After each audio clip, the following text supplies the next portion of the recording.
All right. So this is Friday. It's our half day. A lot of people gone. So let's first go over the things that you guys need to complete over the weekend. Thing number one is the outlines. Do the outlines for the FRE on Monday.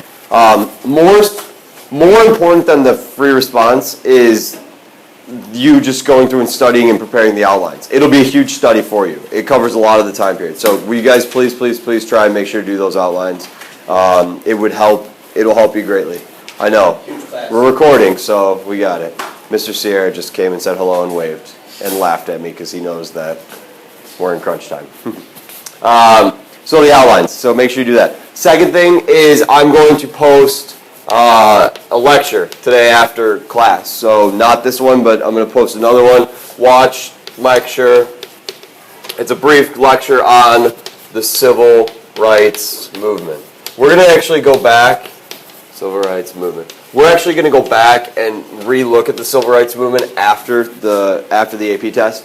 I'm not going to assign you guys a bunch of work on it, but it is such a monumental event in U.S. history. I would really like to take some time and take a look at it, watch some videos and things like that. I'm going to tell you something that's a very, very important key piece of information for you. The first major bill of the civil rights movement, the modern civil rights movement, is passed in 1965. It's called the Civil Rights Act of 1965, and it's Lyndon B. Johnson, that's the president, okay? LBJ, Civil Rights Movement.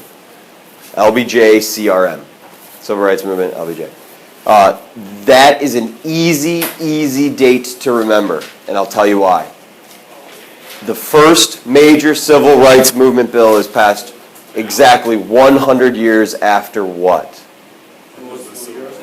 1965. 100 years after the Civil War ends. You're spot on. So let me say it again. The first major civil rights bill is passed 100 years after the Civil War ends. It's really easy to remember that way. The Civil War is this war that's fought to end slavery, right, and save the Union. And that crusade is going to endure for 100 years. Things got better during Reconstruction. After Reconstruction, things get worse. And it's not going to be until the 1950s and 60s that the civil rights movement starts taking shape. And then in 1965, we're going to finally get this civil rights bill. This very, very big. Huh? Lyndon B. Johnson. Lyndon B. Johnson. Yep, Lyndon B. Johnson's the guy. And it's Kennedy's baby, you could say. The civil rights movement is led by African American leaders, but Kennedy's going to be the one that runs and says, I'm going to do something about this. And then Kennedy's assassinated and LBJ picks up the torch and carries the torch. Does that make sense? So watch the lecture on the civil rights movement. The reason why I think we could watch this, and I'm going to lecture over Vietnam instead, is because you guys are more familiar with civil rights. You know a lot of the people, you've heard their names, and you'll be more familiar with them. Yeah, you can come. I gotta eat first, but then yeah, you can. If you want to stay after school, I could do that. It's fine if you want to watch it. It's totally fine. I think I have to eat, so I don't know how long you guys want to stay, but it won't be too long, and I will post it online if you want to do that too. Third thing is just to study if you can find some time. This studying will be. You will be studying by doing the outlines. If you do a good job on the outlines, that'll count for your studying over the weekend. The more work you do, though, for the outlines, the better off you're going to be going into Monday and Tuesday next week, okay? Saturday, we have an interview session at noon. If you can come and be here, great. Okay. Are we going to double everything on Tuesday and Wednesday? Huh? Are we going to do the double DDC thing on Monday and Tuesday? No, just Monday.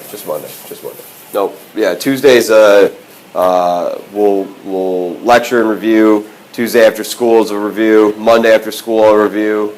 I'll be here all week that week. So Wednesday, we can come in early if we want to and review. I'll buy you guys breakfast if you want. I don't care if you guys want to. You don't have to. But.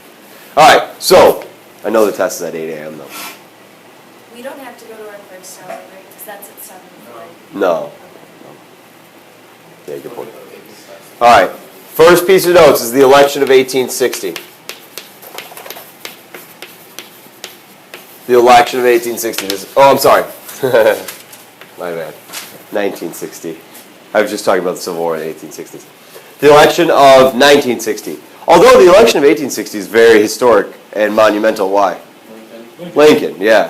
1960 is a very influential person. It is John F. Kennedy. He is the Democrat, and he runs against Richard Nixon.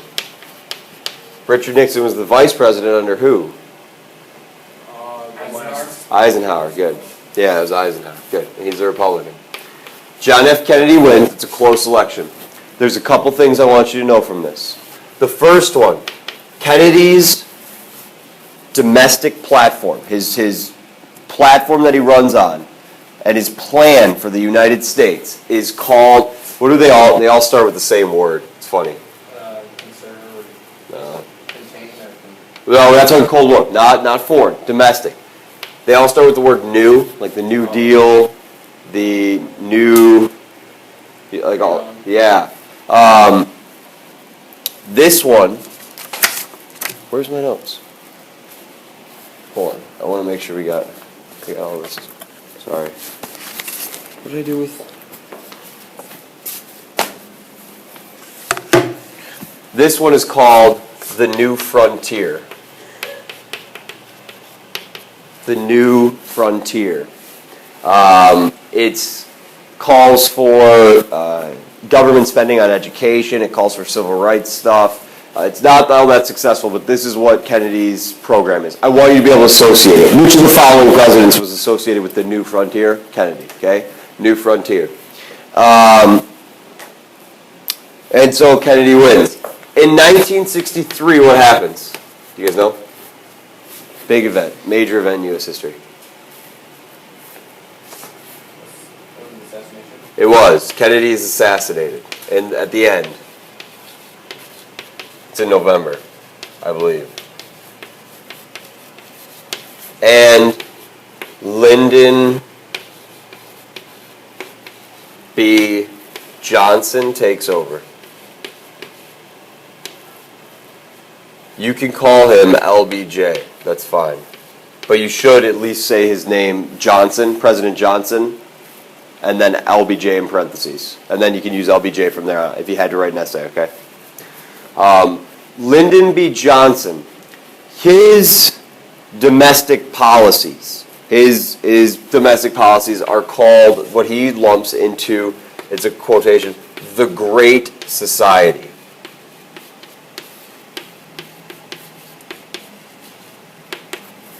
The Great Society. So if you saw the Great Society, you're thinking LBJ, okay? During this time period, from 1960 and into 1963, is when the Vietnam conflict is really getting underway. And I'm going to do Vietnam for you right now. I'm going to give you the basics of it. We'll get almost done. We'll get almost like through the time, like a brief timeline of the war, okay? Any questions on this at all? All right. Did Johnson serve, did his term? Okay, so we'll talk about it. Considered as a full term?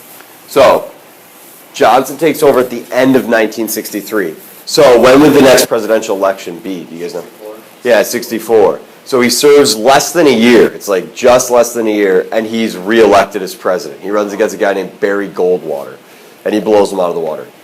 No pun intended. I didn't mean to. Anyways.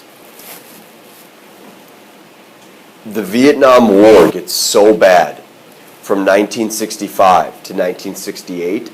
Lyndon B. Johnson is so frustrated, and the civil rights movement is like ramping up, and there's been so much tumultuous stuff going on in the United States. He refuses to run for a second term. Lyndon B. Johnson does not want to run again. So he runs in 1964. 1968, he bows out. He's just like, nope, I'm done. I'm just done. Right? And then Nixon's going to become president after that. Okay? So, this is the origins of the Vietnam conflict. This is the origins, where they start. So this is the Vietnam War, and then we're going to start with the origins. So Vietnam War, new heading. And we're going to start with the origins of the conflict.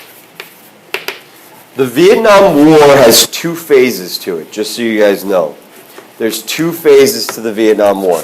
The fighting phase, when we are actually in Vietnam and fighting goes from 1965 to 1975 is when the last of the troops leave and we're done and we're out, okay? However, this is the fighting. This is the fighting portion. Huh? I don't have any either, I'm sorry. I might somewhere at the end of the hour. So this is the fighting portion. There is a portion in which we're spending money and sending economic advisors. We're not really having a combat role, it's a non-combat role. And that goes from 1955 to 1965. Is a non-combat role.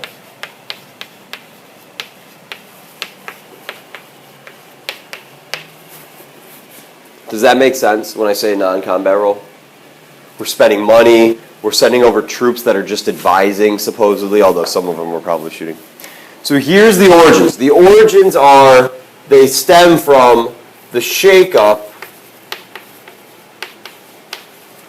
after World War II ends.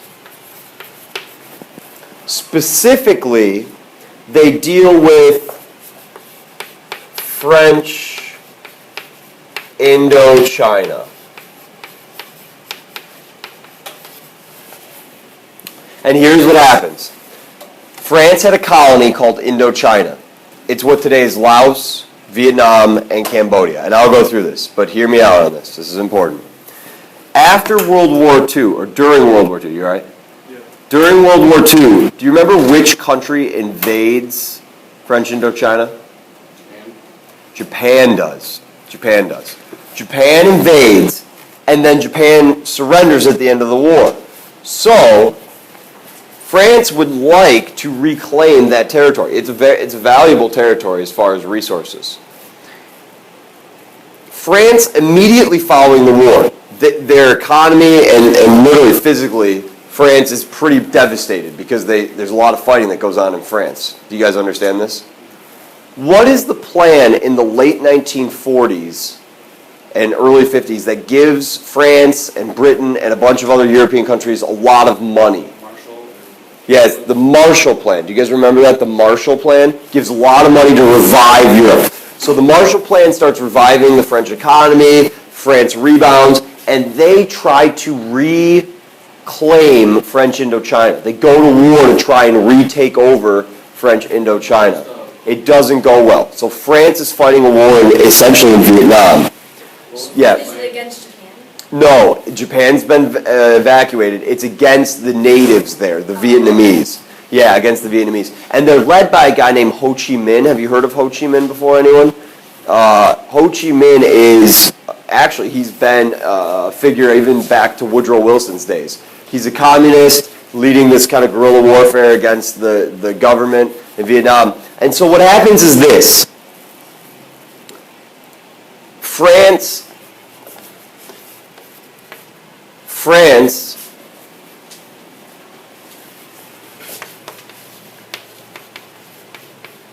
fights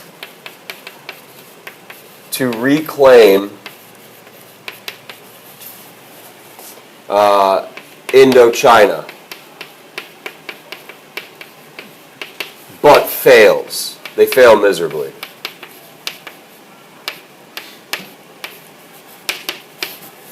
The U.S., by the way, we didn't send troops at this time period at all. We did give them, we gave them money.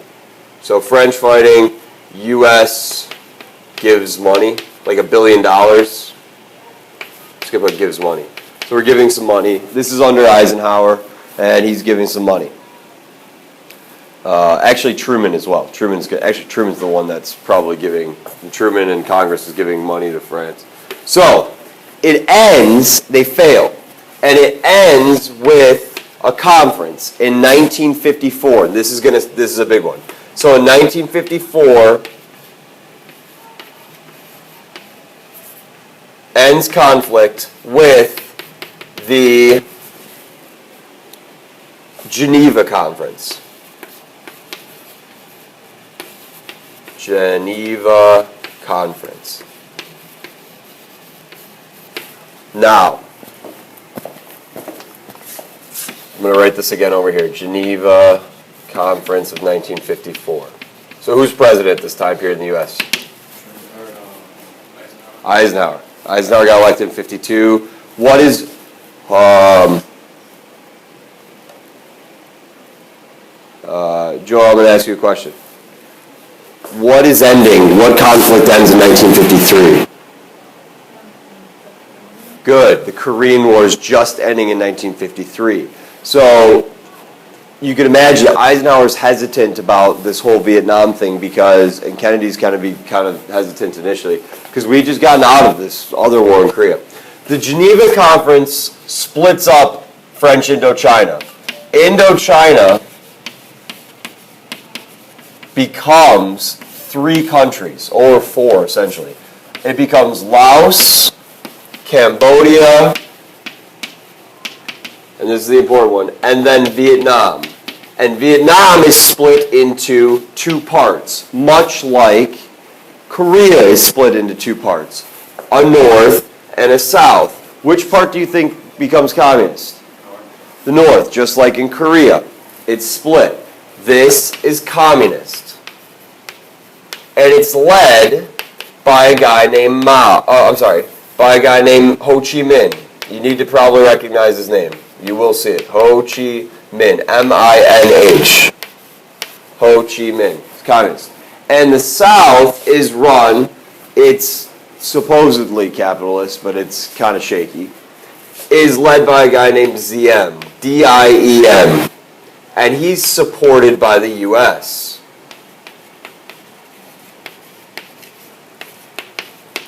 Here's where this gets ugly. This ZM guy was a dictator. We thought we could control him and get him to enact some reforms and have South Vietnam embrace capitalism. It didn't work. It was a failure. He treated the people badly. They resented him. They saw him as corrupt, which he was. And we think that we can work with him to enact changes. And we dump money, and then we bring in some support troops and say, okay, we're just going to give stability so you can enact these changes. By 1963, our government had okayed an assassination attempt on his life. Think about that. So we go from dumping money, like billions of dollars into this guy, and by 1963, he's assassinated. So in 1963, ZM is assassinated. Kennedy knew about it. He okayed it. 2 weeks later, Kennedy himself was assassinated. This is a very crazy little stretch of time period here in U.S. history. So Kennedy's assassinated and DM or ZM is assassinated in the same year within 2 weeks of each other. And what happens is South Vietnam falls into chaos. ZM's assassinated, South Vietnam begins to crumble.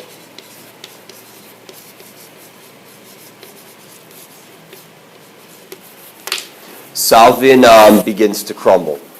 So, I'm going to recap real quick. Geneva Conference in 1954 splits it up. Okay? France agrees that they're not going to try and reclaim it anymore. Between 1955 and 1961, so after this conference, so the conference is in 1950, make sure you know that 1954 is the conference. After this conference, the next following 5 years, 6 years, we give over $1 billion to South Vietnam. That's over $1 billion that we give to ZM and the South Vietnamese. This is part of that time period where this is where the domino theory comes out. Have you heard of this before, the domino theory? What do dominoes do? They fall, and if something has a domino effect, what happens? One falls and they all fall, right? The theory went that if Vietnam became communist, Laos would become communist, Cambodia would become communist, and then all of a sudden all of Southeast Asia would fall to the pressures of communism. So it became really important by this domino theory, we need to keep South Vietnam from contain the spread of communism and keep South Vietnam. And we wanted to roll back the communist games in North Vietnam, and so we wanted to make Vietnam a point of priority. Does that make sense? Any questions on that? Yeah, Anna. Yeah. Why was the U.S. so against communism? spend so much effort to make Couple, sure. that's a great question. A couple reasons. One, big one. We want to sell our stuff. The stuff we produce, we want to sell it to these countries in their markets. If they're communist, we can't.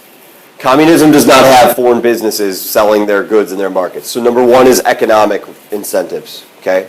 Two, political reasons.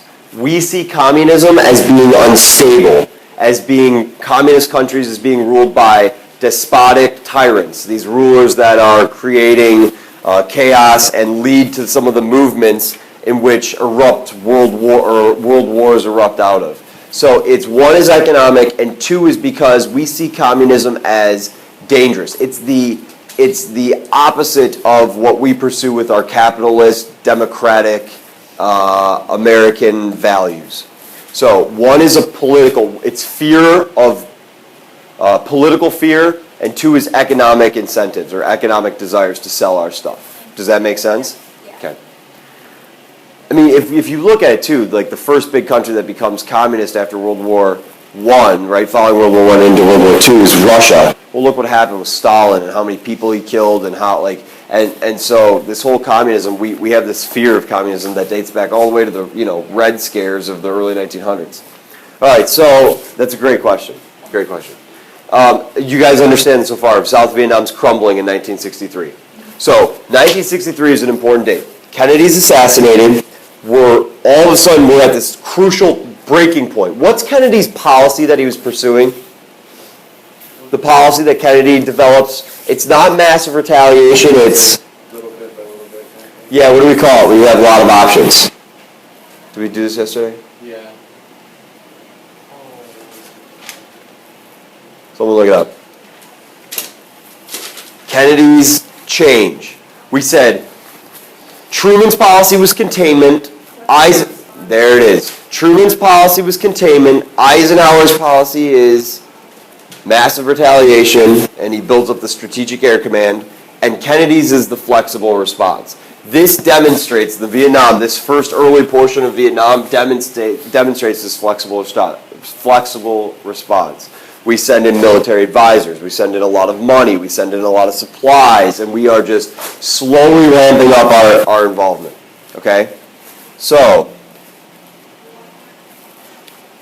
1963, just before Kennedy's assassinated and Diem is assassinated and South Vietnam's crumbling, we have, at this point, 16,000 support troops there. So we have several thousand support troops there that are supposedly not fighting, although they're probably shooting bullets in certain places, depending on where you are. Are we good on this so far? Can I move on? So now we got to talk about LBJ in the Vietnam War. They will often call the Vietnam War LBJ's war, okay? They will often call the Vietnam War Lyndon B. Johnson's war. Even though Kennedy's the one that gets us really into it, Lyndon B. Johnson can't get out of it. So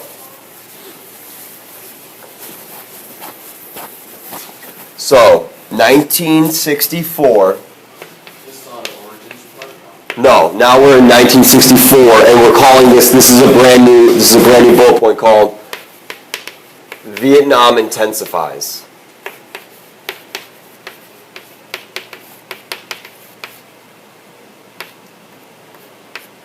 Vietnam intensifies. And this is under LBJ. Vietnam intensifies under LBJ, takes over. 1964 is a presidential election, right? So you got to think about that. LBJ just takes over in 63. All of a sudden, he's got to run for president. In August, there's an incident. It becomes a famous incident. It's probably a multiple choice question on the test if you were to see it. It intensifies. Now, where does the support come from? Like, how can you intensify and ramp up? What's the justification for starting to intensify the U.S. effort? There's an incident. So, why? It's because of the Gulf of Tonkin incident. The Gulf of Tonkin incident. I'll explain what it is in just a second, But what it results in is this incident results in Congress passing the Gulf of Tonkin resolution. This thing right here, the Gulf of Tonkin resolution, it equals a blank check to LBJ for Vietnam, or for intervention in Vietnam.